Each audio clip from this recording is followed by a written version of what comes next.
baby beard. Waited for you, Frank. This episode traumatized me as a young person. My head is hurting again. Where's my firstborn son? God does not care about me masturbating. Your singing is bad and you should feel bad. First get out into bus, you're like, oh no! I don't like myself becoming the protagonist of this podcast. You've been in Because you haven't learned anything. Shut up and take my podcast. Yes, welcome everybody to that exact show. Shut up and take my podcast, the Australian Futurama podcast that pits episode against episode in a bloody glorious gauntlet battle for your entertainment. And this, once again, is a side mission where we deviate from our regularly scheduled program to bring you something a little different because you're worth it. And we've actually got another special guest. It's the next in our series of Futurama Creatives, apparently. That's what I'm apparently calling it now. We have a guest here. Hello, Frank. How are you? Hey, great, Sean. How's everything? I'm very tired. So I'll get right to it pretty much. So he is an Emmy-nominated director. He worked on such shows as The Wild Thornberrys, Drawn Together, Family Guy, The Simpsons, and Transformers Robots in Disguise. For Futurama, he's directed episodes including Rebirth, The Silence of the Clams, and Murder on the Planet Express. He also has the best Skype name I've ever heard. He is Frank Marino. Welcome. Thank you, Sean. That was a great intro. Beautiful. Now you do me. Sean lives in South Australia, is a great, huge fan of the greatest show I think I've ever worked on. Good. I put you on the spot. That's great. I apologize for that. Wow. No worries. So Frank, first of all, thank you so much for coming on the podcast. It's great to finally have you here, giving up your, what I believe is your Monday night, as it were. That's great to be here. Frank, so look, basically we just start where we always start, which is right at the beginning. The biggest thing that I've always kind of want to know, and the reason why we want to get a lot of the directors and writers on board to talk, is really seeing where you guys came from and how you got to where you were, not just in Futurama, but just generally speaking, in terms of your start into directing and storyboard artistry and all the fun stuff that goes along with it. So can you tell me a bit about, was it something that you always wanted to do as a child, or is it something you kind of fell into? What was kind of the pathway for you? I did sort of fall into it. Growing up, it was comic books that I really wanted to do. Throughout my teens, late teens, and into my early 20s, that's all my sole mission in life was to become a comic book artist for Marvel. All right. And I had a small chance early in my 20s. I got an 8-page Marvel comic run that never got published. It was for a character named Night Thrasher. And but during that time, Tom DeFalco had resigned as the editor-in-chief of Marvel. And so that sort of all fell away. And then I had to sort of rethink things. At the time I was in college for graphic design at San Diego State. And I graduated from San Diego State and did not take work as a graphic designer. In fact, I was working for Budweiser, delivering beer, when an old buddy of mine from college, buddy Joe Scott, gave me a call and asked me if I wanted to become an animator. Or he said, hey, there's a studio hiring, wants to bring some of your work by. And he showed me just enough to get through the interview. And they hired me. It was a little animation software, educational software place in San Diego called the Lightspan Partnership. I was there for 2 years and thought I knew everything. I didn't know anything. And by the time that place closed down, again, it was in San Diego, California, the guy who had hired me there had already moved up to LA. He had left Lightspan and gone up to LA and worked at Klasky Chupo. And they were working on a show called The Wild Thornberrys. And he asked me if I wanted to take a test. And he showed me how to pass the test. Oh, his name was Mark. That's ominous. His name was Mark Risley. Real great guy. I owe probably my whole career to that guy and Joe. So thanks, Mark, if you're listening. So anyway, so I moved up the ranks there at Klasky Chupo as a storyboard artist. And within about 2 years, I believe, I was promoted to director. That was a time in the industry when the mid '90s, late '90s was the cable growth era for animation. So new channels like Nickelodeon and the Disney Channel, the first Disney Channel, had just launched, and they were getting new content, and the animation industry sort of had a little bit of a growth where there was an influx of young talent. We're sort of going through that again now with there's another growth in animation currently happening because of the streaming services. But we could talk about that more. Oh, absolutely. Yeah. Anyway, so then I've been directing ever since. That was probably about 1999, the year 2000. And I've sort of consistently been directing ever since that time. What's great is you've gone through probably my first 10 questions, so you've been one step ahead of me the entire time. So damn you. The very first thing I wanted to bring up was actually, when I was a kid, I actually had this, and I don't think it was Lightspan Entertainment. In fact, I have been scouring Google for the past hour to try and find it out, because it was an old Power Rangers edutainment game which focused on the alphabet, and it was Power Rangers Zeo for anyone that used to follow Power Rangers, and I can find no mention of it. But you did a thing called K9.5 We Are the Dogs, and so just for anyone that isn't aware of it, this is K9.5. K9.5. Wow, wow, wow, wow. We are the dogs who rock and roll. We work together to make the home. We have a dream. So I'm not sure if that brings back many memories to you at all. Actually, I'm trying to think of what K9.5 is. That might not be me. I'm trying to think.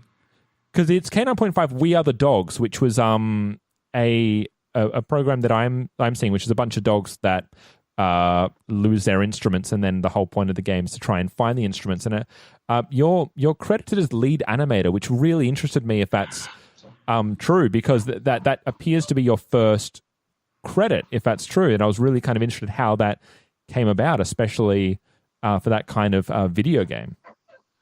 Oh, well, I don't remember that one, actually. It's funny because I thought the first one I got was a game called Mars Moose, and I'm wondering if K9.5 was maybe the name of the specific game, but the character I'm remembering is Mars Moose. It was what was happening at that old studio was, if I could expand on that, was there was a guy named Jeff Merkhart, who currently works at Disney as one of their designers in their feature department. And he was down there. There was a few good artists down there, really good, and a bunch of people that didn't really know a whole lot. And we really looked up to those guys who had experience. Another guy was named Reed Caldwell, and he had worked at Disney. And so we all sort of really, just everything they did was amazing, and everything they showed us and their work we would study. And they would say the things that they would mention to us the things that they liked, and we'd go and research them and study them, and they'd tell us stories, and it's almost like we were all gathered around the campfire listening to these incredible stories. And I think we all wanted to go and move up to LA and be, lead animators up in LA at Disney, or DreamWorks was just opening up, so we all wanted to go there too. Was that something that you found out? I mean, a lot of what I'm finding, and kind of Steven's story reflected this as well, is that at least back then, I'm not sure if that's kind of reflective today, but everyone was kind of really keen and willing to kind of, send the elevator back down and help people up and really give people the tools and opportunity to actually flourish in that sort of industry. Did you find that was the case? Yeah, back then I think it was the case, at least for sure down there. Those guys were really giving. There was, no ego. They wanted to pass along their wisdom, and we ate it all up. Part of me wonders if that's been lost a little bit over the years. I don't think so. I feel like I feel that way towards young artists now coming up. I always feel like I want to sort of give back down the elevator, as you said. Yeah. But you don't. You just let them flounder and then you stay on top. No, not at all. No. I love working with young artists. If I could jump around a bit, am I right that you got one of your first television gigs on a show called Kablam? Oh. So there was a particular sketch called Randall Fland's Incredible Big Top. Yes, that's and right. So, which would be this, by the way. You know what I hate? I hate little drink umbrellas. Does that ring any bells? Yes, that one definitely does. That was maybe the first thing I had been hired where I felt like I was working for an actual professional studio. That was before Klasky Chupo. I was at the Lightspan Partnership, and me and a friend from down there in San Diego went up to Pasadena. They had just started having this animation convention that still goes on today. I think it's AWN or something like that. It's a convention they have in Pasadena, and we went there, and I met those guys, and I just remember they were from MTV. There was two guys, and I can't remember their names. Mike DeSev and I can't remember the other guy's name, but I was starstruck because I think they had worked on Beavis and Butthead, and they were developing that clown show, The Big Top, and it was really like unlearning everything I knew about drawing.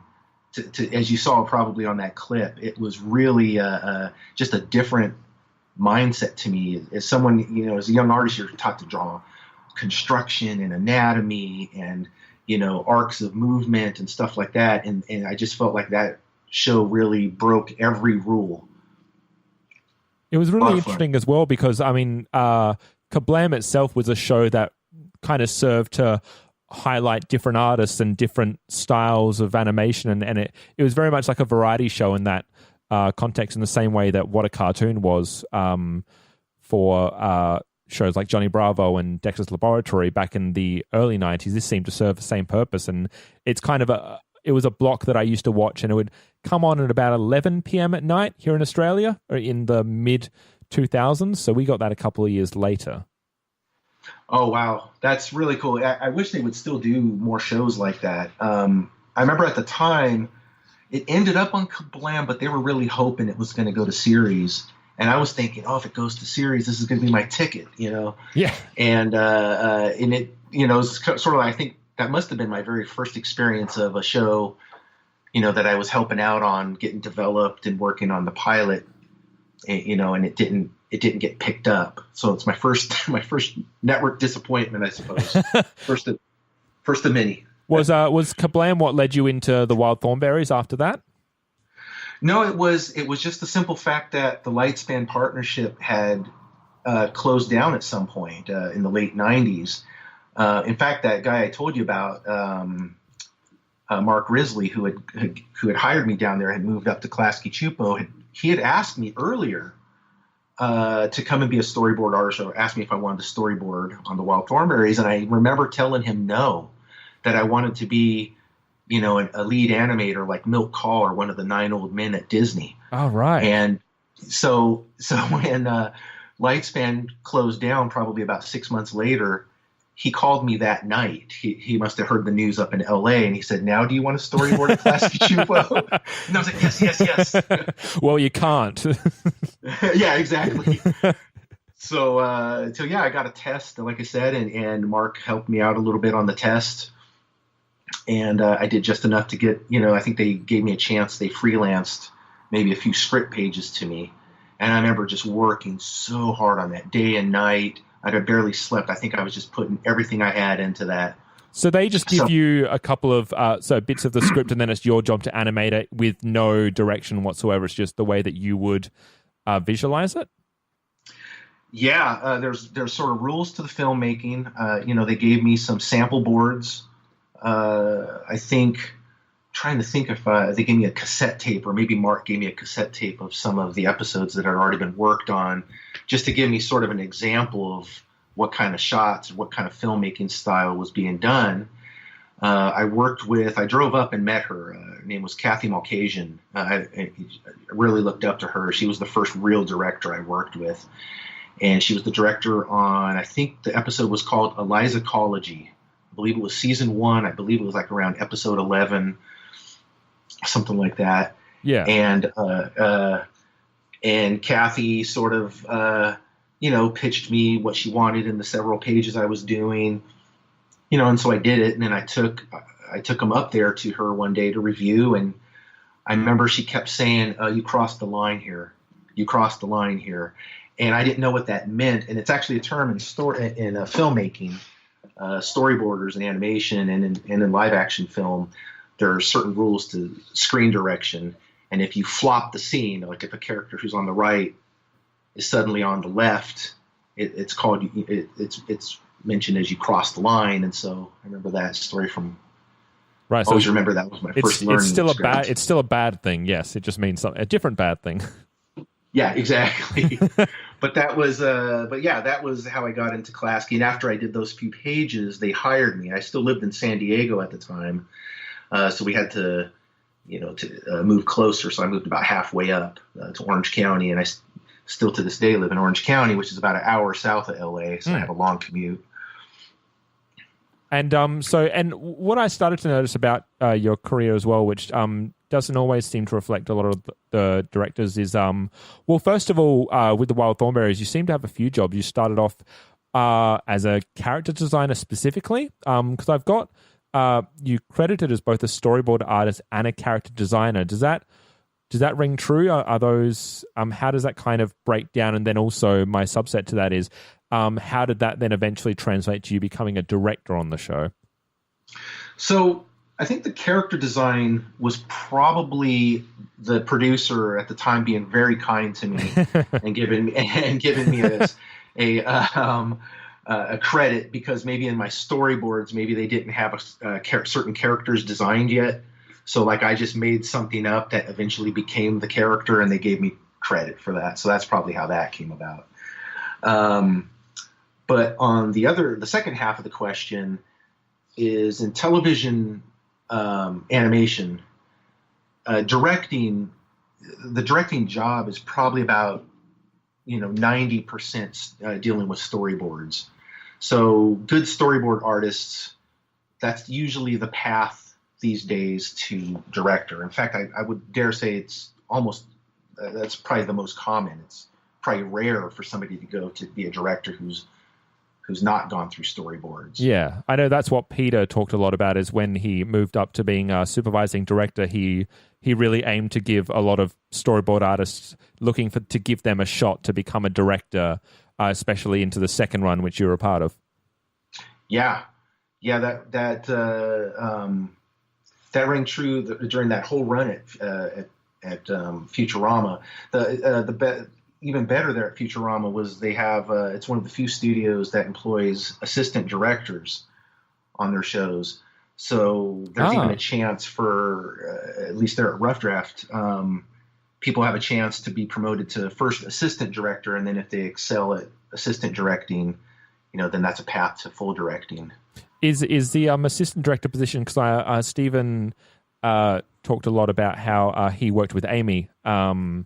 Yeah, and that was someone that he kind of had as his assistant director a lot. Did you have someone that you worked with, and I'm talking about more so Futurama, someone that you would work with more often than not? Is that a relationship that you cultivated specifically with one person, or did it just depend episode to episode? It depended more like season to season, because I did start with Edmund Fong, who quickly started directing after I first started working with him as an assistant director. I think I had John Hooper on an episode as an assistant director, and then a good friend, and then that buddy of mine, the guy who I told you about, I knew from San Diego State, who called me to get me my first work in animation, Joe Scott. He was my assistant director, probably on 4 episodes of Futurama. Oh, great. Yeah, he was great. Yeah, so I did have a relationship with him, and he was somebody I really trusted. On Futurama, it's one of the few shows where you had rotating casts of storyboard artists. So in a lot of shows I work on, each director has a team of board artists that stays with them throughout the series. At Rough Draft, they rotate through the directors. So it's when you have your assistant director, that's the one guy, your sort of general, who's there throughout every episode. Oh, right. Okay. And you say that an assistant director is not something that generally gets done on an animation television show. That was quite, if not new, that was quite rare for something like Futurama.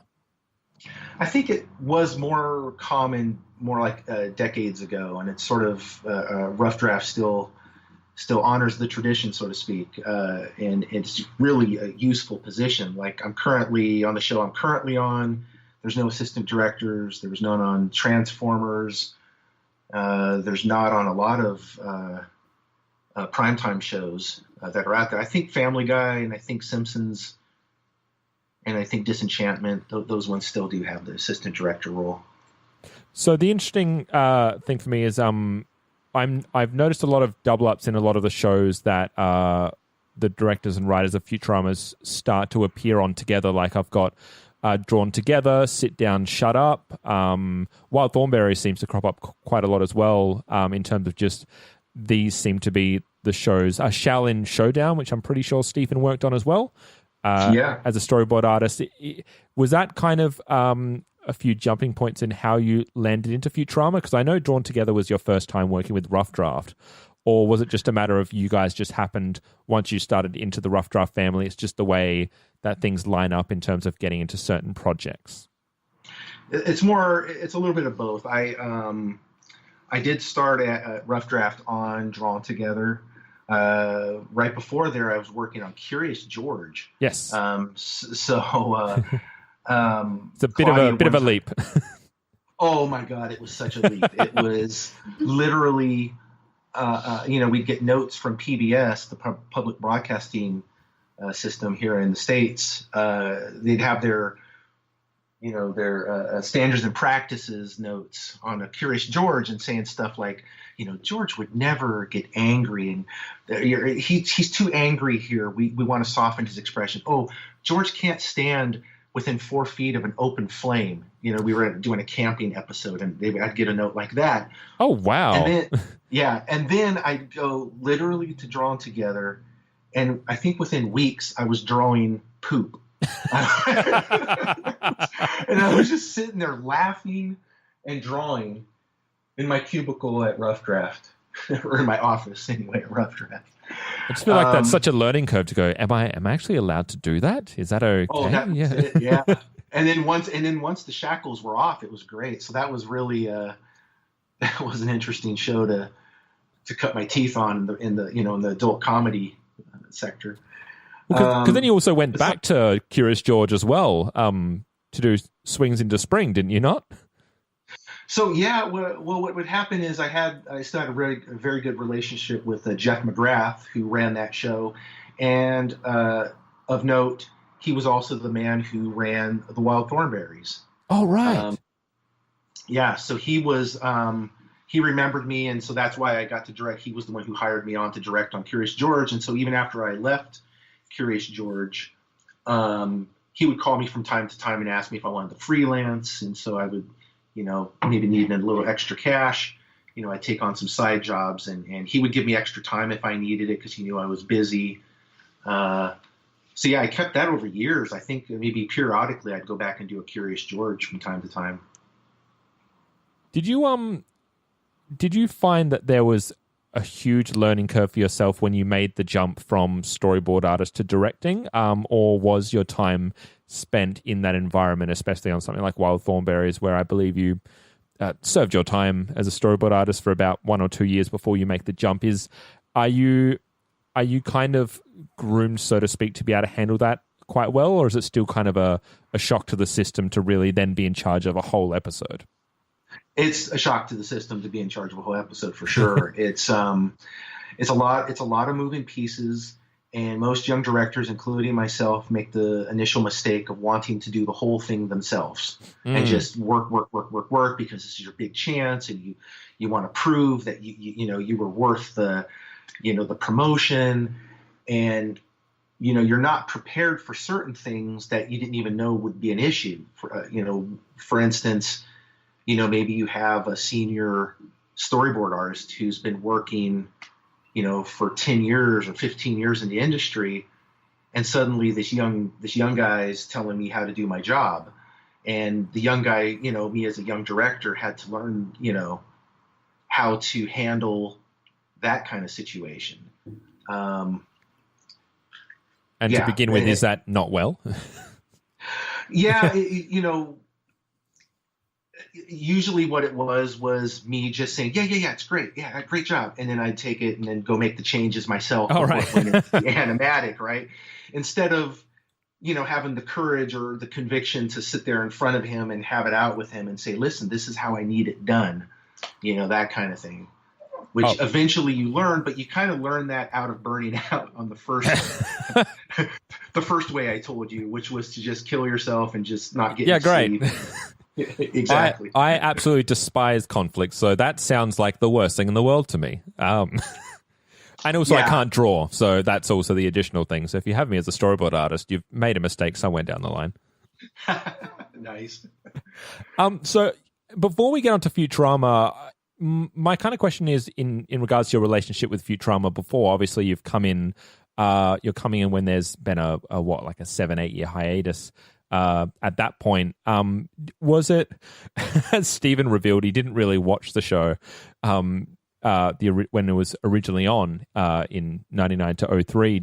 Were you a fan of it before you came in, or did you have the time to watch shows back then, or kind of what was your relationship heading in? I remember having watched some of the episodes in season 1 and really liking it, but I can't say that I was a fan, and I wasn't like up on the lore of like what had happened in, this season, or, there was a lot of characters I didn't even know about too. So I was kind of like a fan, like I am now of Rick and Morty, almost similarly. Like I've seen some episodes that I enjoy, and I go, wow, I respect that show, and it looks really cool, but I haven't seen a lot of episodes. Right. So that's kind of where I was with Futurama. That's kind of, I guess that happens with every show you come into. Is it like that? That just feels crazy to me, especially when you have shows like Family Guy and even Curious George or the Spectacular Spider-Man, like all these shows that have a set fan base and a really established lore that you're expected to come in and add to, or flip on its head and take it in a new direction. That feels incredibly daunting to me. It was a little bit, and I remember when I first got hired on Drawn Together, Claudia even told me at the time there was rumblings even back then that there was a chance that Futurama might be coming back because it was doing so well on Comedy Central. And so when the movies came back, I think they refer to that as season 5. Yes, we do not. Yeah, right. It turned out that way instead of being episodic, so the opportunity to direct didn't come up for that run. And so I remember being a little disappointed at that time. I think I helped out with some timing on those things, maybe some revisions here and there, but I remember going, oh, darn it, maybe this is it. Maybe I won't get to do Futurama. And then shortly after those, they picked up the seasons, and not only did I get to direct on them, but I had the honor of doing the first one, upon its return. Which is what is the story of that? Is how does that come about that they're bringing back this show and that they want you as the very first director on the series? Is that something that I guess David or Peter came to you? Was that just out of the blue, or is that something you pursued once you knew that it was definitely coming back? That's interesting you mentioned that. I actually don't remember. I didn't pursue it. I know that. I can't remember if it was just how the rotation had worked out for maybe coming off of whatever show we had maybe just finished beforehand. It could be something as simple as that. On a lot of shows, the very first episode is often directed by the supervising director. And but I think maybe because we were revamping a little bit of the pipeline on the series, it was done a little bit differently than the first run of Futurama. That maybe Pete was a little too busy early on to do the very first episode. Something like that, maybe. So once you start directing for Futurama, is it because, I guess it's almost a blessing in disguise that you don't really have to have all this lore, in your head in terms of you do just have a bit of freedom to kind of just run with it and not have to feel like you're tied down very specifically? Did you feel that was the case, or did you feel there was more of an extra weight that came on board having to kind of really prop up this established franchise that people have been clamoring for? I remember feeling the pressure of having to step up to a show like that, that had that much, that big a fan base, and the directors who came before me, who had worked on that first run, guys like Rich Moore, and they did those just classic episodes. And I remember really, really wanting to push, and I did, and Pete was really a great help, because he was there on the first run, and he has an incredible memory. I remember going in his office throughout those years on Futurama, and if I needed a reference, he could on the dot every time go, season 3, episode 4, probably about 15 minutes in, like end of Act 2 or something like that, and I'd go and it'd be like right there. And he was, a lot of people remember, that, Pete could do that. Oh, yes, that man's knowledge is scary, just kind of at the drop of a hat. and the other thing he was, that just stood out working with him, is he could squeeze even more funny out of what was already there. So, the scripts were obviously really well written, and so we'd have this joke we were trying to work out, and then Pete would just add this like little punctuation that would even give it a secondary laugh, and so he taught me a lot about where the humor comes from in Futurama, and how best to get there. So is that kind of a culture that had been instilled from the beginning? Because you've now got a bit of I know there's a lot of the writers that you worked with in terms of the director-writer was people like David X. Cohen and Eric Horsted and Dan Weber, who had been around for the first series. Were a lot of them pretty much there to also help the people of the second run really acclimatize? Was there kind of that relationship where you could just come to these people and really hash out what Futurama is and how to make this work, or was that not really an aspect? That wasn't really an aspect, although they were all there, at a couple stages, for instance, like when we present our animatic to the writers, all the writers would be there, and Matt and David, and, we get their feedback in real time there. And I remember pretty early on, Matt, giving me some kudos on some of the animatics. And I remember just really walking on air for a couple days after that. So I knew I was doing pretty well early on. Did you have many did you have an idea of what you wanted to bring to the table in terms of, you get this episode, you as you say, you feel like you have to step up but also push the boundaries. Like, what was kind of your intention you felt when you're given these episodes, and how you want to be able to do something different with them? I think the thought in real time was more like, I wanted to keep my neck above water and just try to do great shows that, everyone liked, that Pete liked and the studio liked and Matt and David would like. That being said, and in prime time, they want to see their scripts honored. They write these scripts and they give them to production, and we go in to do our thing. They don't want us putting too much of ourselves in the show. So, they do want to see their show performed and on a high level, and their jokes honored and their story told at the best way. And I always found the opportunities to kind of insert a little bit of more of myself was in establishing shots. So it would say exterior, of this planet and this building or something like that. And you had a chance to really do something interesting in those moments that lead into a sequence or an act or something like that. Because I was going to say, probably with New Simpsons and also with Futurama as a whole, what I found one of their biggest strengths was always the visual gags, is the sight gags and the signs and, the alien language and stuff like that. Did you find many opportunities to say, go to the writer or go to David and say, hey, can we introduce this here, or maybe can we take this out? Was there much collaboration in that sense that you found you were able to do, while still obviously maintaining the integrity of the episode, but you look at a moment where you go, oh, this is a great place just to add a little extra bit of flavor from the animation side?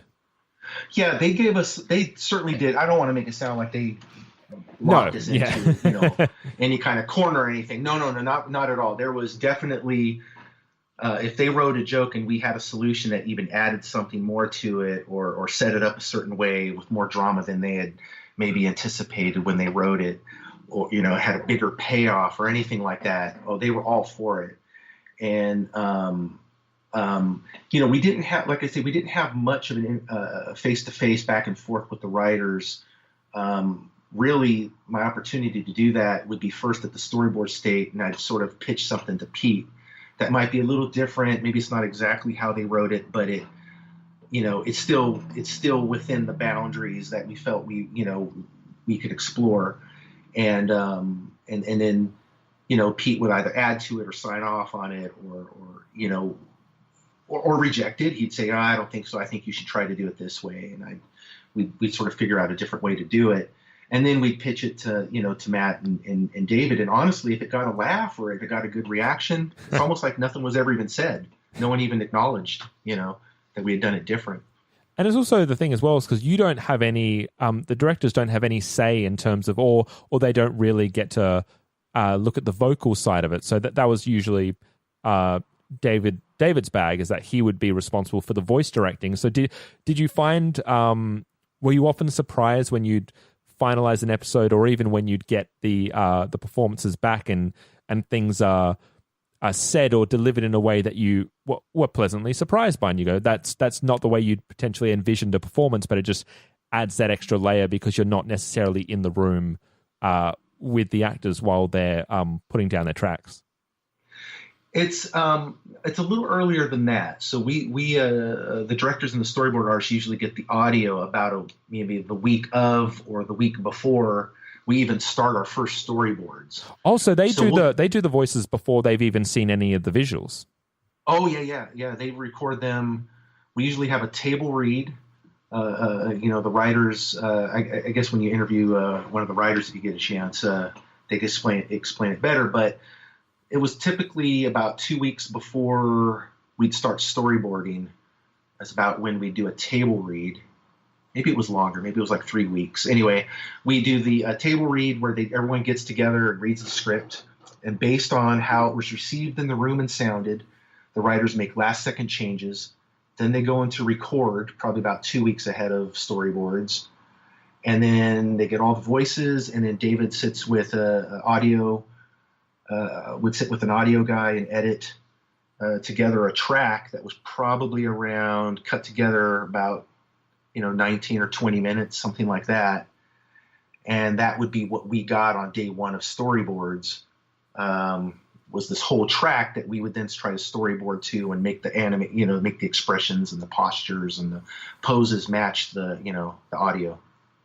So the thing that I always find the hardest to wrap my head around is obviously just the process of matching frame by frame animatics to voice. And because I know, am I correct in assuming that's at least I know you've done some work as a timing director as well, is that right? And to me, that to me feels like the most daunting process of breaking it down just frame by frame and knowing, just how someone is going to move, how long it's going to take, how long their mouth moves, etc. That just feels like an entirely different side of my brain that I can't really wrap my head around. And does that kind of work come easy to you? Is that more of the daunting process, or is that kind of the nitty gritty that you really can relish and enjoy?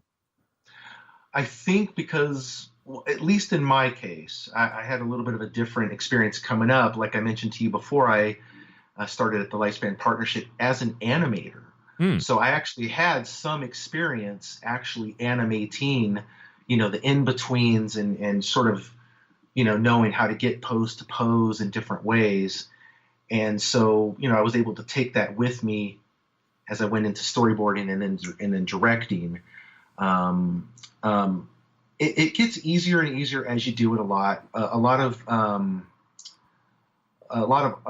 storyboard artists, we had learned this back at Klasky Chupa, would keep little mirrors at our desks, and we'd try to act out the line a little bit and see what your body does naturally. Like, oh, I shrug my shoulders up on that syllable, right when I say that, or I dip my head. Well, I just naturally dipped my head right on that inflection. And so you try to nail as much of that as you can. You know, television animation is obviously a little more limited than feature. So you get like the main thrusts of someone's acting as they do it. And even as I say this right now, my hands are doing all this. You can't see me, but yeah. I guess as far as your Futurama run is concerned, the other thing I was interested about is Futurama is always a show that, as Josh and Stephen have both kind of reiterated in the past, is that it was always kind of, there was the cloud hanging over that. Will they be cancelled? Is it, how long will it last? And initially they had problems with Fox in terms of they were never sure if they were going to get renewed. With yourself, I know that the Murder on the Planet Express was the third to last episode that aired for Futurama. When did you find out that Futurama was going to be cancelled, and presumably for good? And what was kind of, what was kind of that environment and I guess the feeling with yourself and people at Rough Draft around that time? You know, I think we had, if I remember correctly, I think we did kind of feel like this one might be it. I can't remember if they told us as much flat out. I think David used to tell the story that he would write every last episode of a season as if it was the last episode of that season of the series. So he purposely would do that because he wouldn't know if it was coming back each time. And I feel like I do remember feeling like if this is the end of the series, that would be a satisfying ending. Yeah. And I think I did learn within months, if I hadn't known before we ended, that it was done. And I remember feeling kind of like, that's a good way for it to go out. Oh, right. So unlike the fans, it was a much more sweet, on the bittersweet side. You were much more okay with it than a lot of the fans were. I think so. Obviously, I would have loved for it to come back. I 100%. Still dream about it. I still dream about it coming back.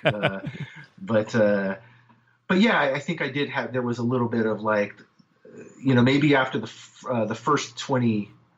Was it 20 episodes we did? 26? Geez, I can't remember now. When that one ended, I knew, this has to come back. That's not quite good enough, and it did. And then after that one, I was like, well, if it ended here, I think that would be pretty good. Yeah, right. And then obviously from there, now you've done at least a bit of work on Disenchantment. And am I right in that you're now currently, you've got your first role as the supervising director coming up?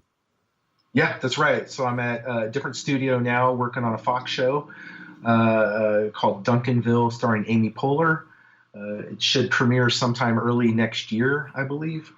And that's even more responsibility. Yeah. But even more daunting.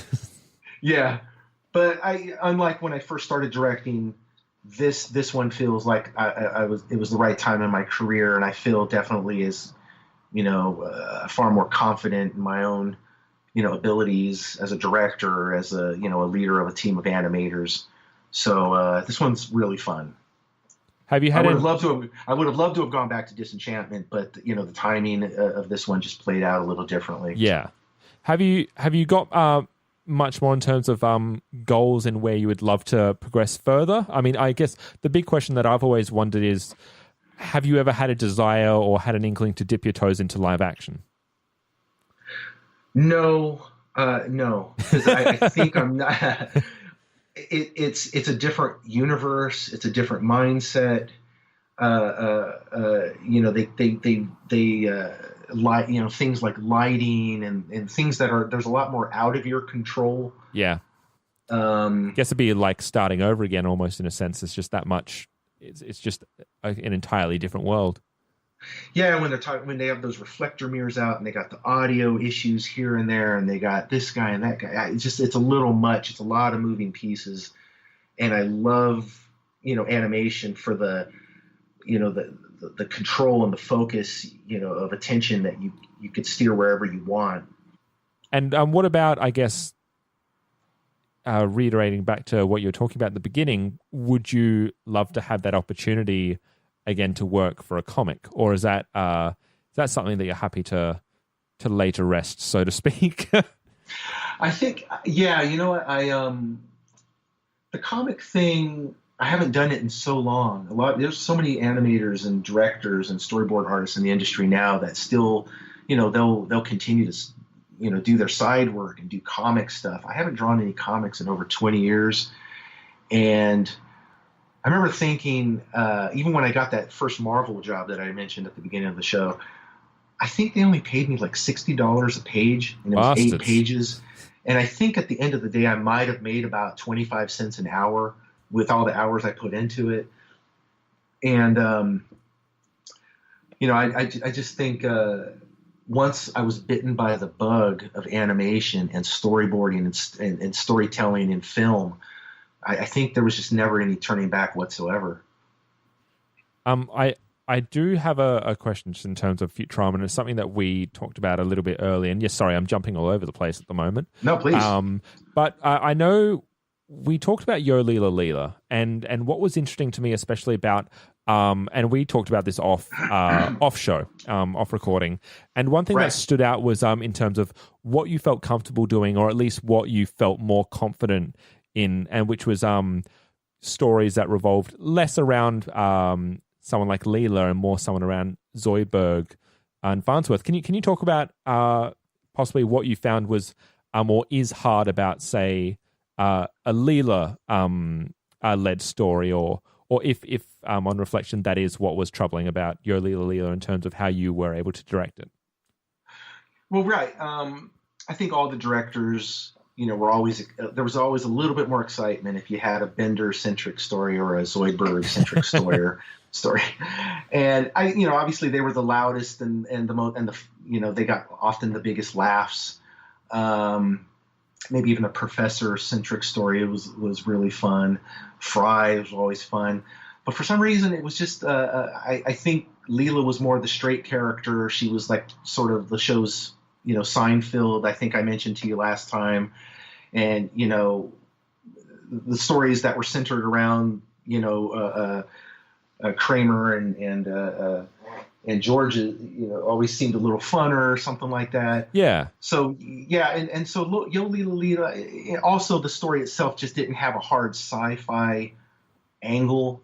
I always loved the Futurama stories that had like some really hard science fiction concept that they were expanding on and making fun of. Like a cat planet or... Yeah, exactly. I think one of my other favorite episodes was, is it the late Philip J. Fry? Yes, which was the winner for season 6 for us for a long time. Yes, that was just such a great concept. And so I certainly loved when there was something like that, a meaty concept like that to expand on and tell visually. And so Yo Leela Leela was, more about like these funny looking cartoony aliens on a planet. And it, so, nothing against that show or anything, but I think, I think I enjoyed a lot of the other ones I did, just, a tad more. There was definitely fun to be had in Yo Leela Leela. Well, it's kind of what we talked about, what we've talked about on the show before, which is we've kind of been baffled by the perceived reception of the second run from a certain part of the audience, where I've had an immense amount of fun watching this season. And it's because this is the first time I've ever watched these episodes. I've never watched. So basically from where we are now, every week I'm watching as a completely new experience. And what's been kind of the most fun and the most interesting is to see people not only push the boundaries of what's possible with the characters, but also making really strange matchups between characters.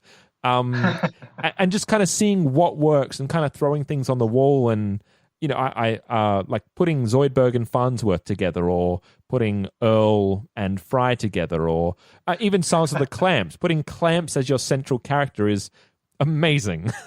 Yeah, that was.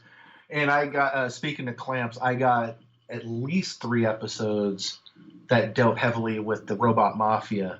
And I sort of became, I think, a little, it sort of became my thing a little bit. Yeah, if you got ties to the mafia, I can see it. Yeah.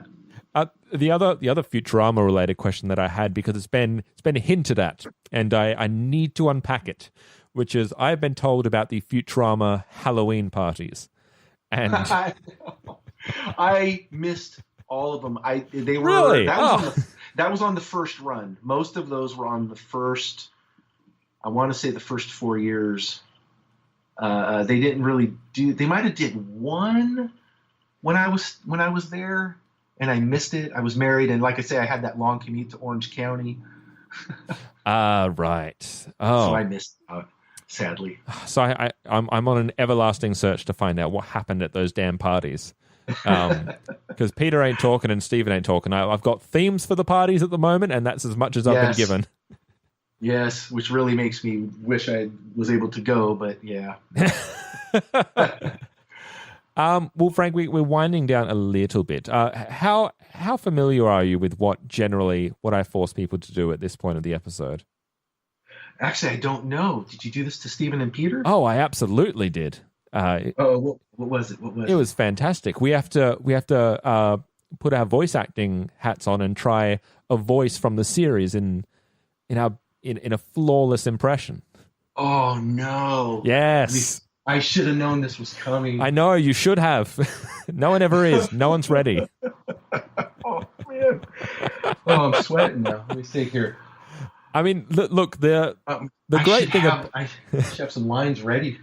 The great thing about it is you have your pick of anyone in the run. And I know that in the I can't remember whether it was Peter or Steven. In fact, I believe it was Peter that gave a amazing. Oh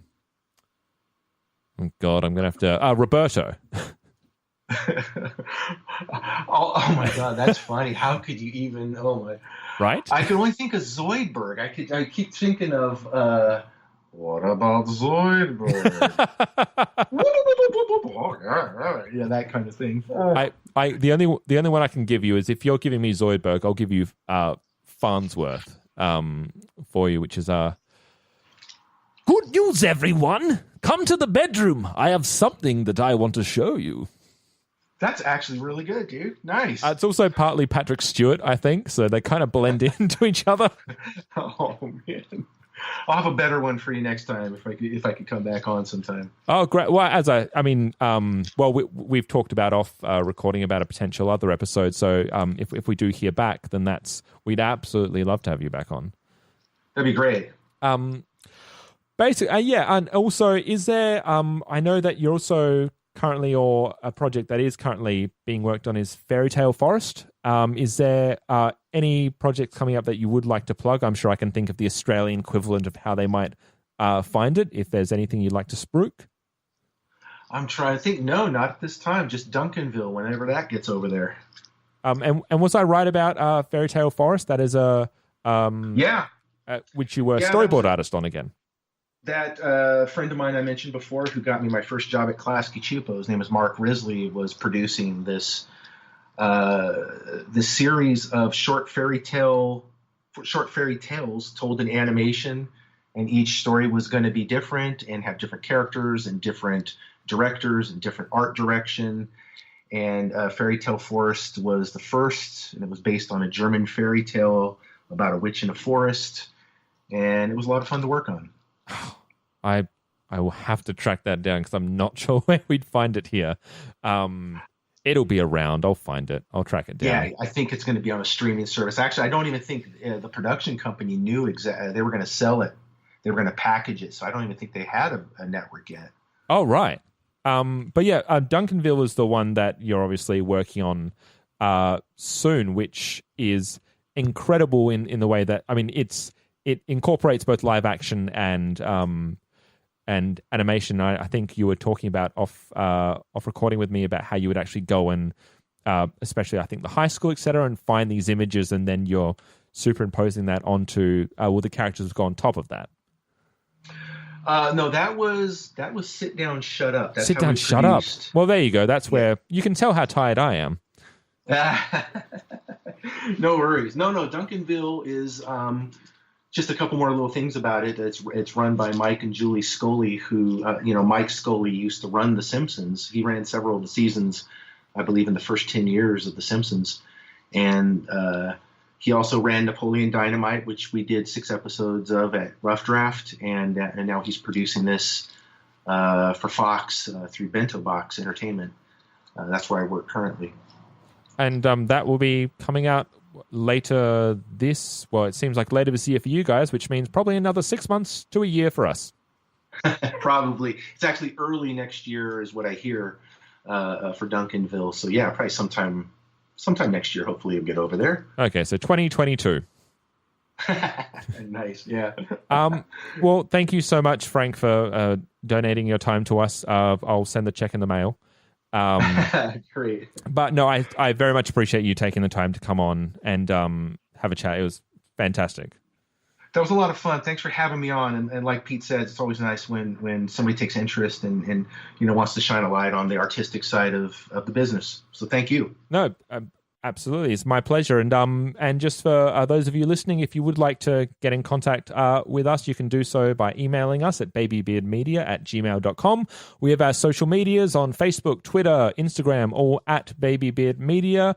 And also, the best way that you can help us is to go onto the iTunes app or the podcast app, wherever it is for you, Spotify, which we're on now, and subscribe, give us a rating, a review. It's the best way to skyrocket us up the stratosphere and make us very popular boys and girls. Otherwise, if you want to join us next week, we will be having another side mission interview with Rami Muskis, which I believe I got his last name right this time.